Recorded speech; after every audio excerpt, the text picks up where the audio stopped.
गलियों के दरमियान बसे एक छोटे से गांव में सायरा नाम की एक गरीब लेकिन होशियार लड़की रहती थी।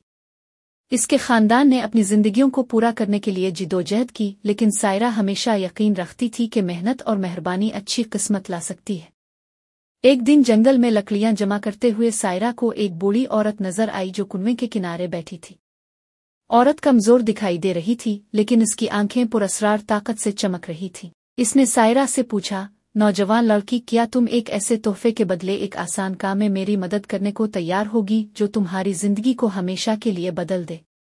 सायरा मुतजस्सिस और मेहरबान बगैर किसी हिचकिचाहट के मान गई। औरत ने इसे चरखा और सोने के धागे का बंडल दिया। इस धागे को घुमाकर सोने में बनाओ, औरत ने हिदायत की। लेकिन खबरदार, आपको इस वक्त तक रुकना नहीं चाहिए जब तक आप 3 स्पगोल मुकम्मल न कर ले।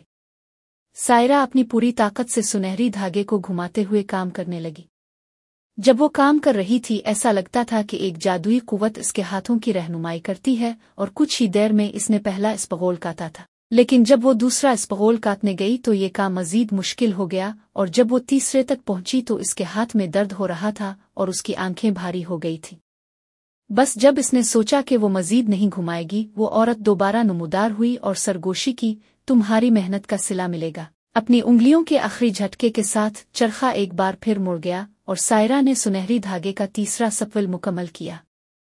औरत मुस्कुराई, आपने अपनी ताकत और अज़्म का सबूत दिया है। इस धागे को बादशाह के पास ले जाओ, वो आपको आपके तसव्वुर से भी ज्यादा इनाम देगा। सायरा सोने का धागा बादशाह के पास ले गई, जो इस सोने की खूबसूरती और जादू से इतना मुतासिर हुआ कि इसने इसे हद से ज्यादा दौलत की पेशकश की। ताहम सायरा ने इनकार करते हुए कहा, हकीकी दौलत एहसान में है, और यही वो तोहफा है जिसे मैं हमेशा याद रखूंगी। इसने दरियाफ्त कर लिया था कि सबसे अमीर तरीन धागे वो हैं जो दिल से बने हुए थे।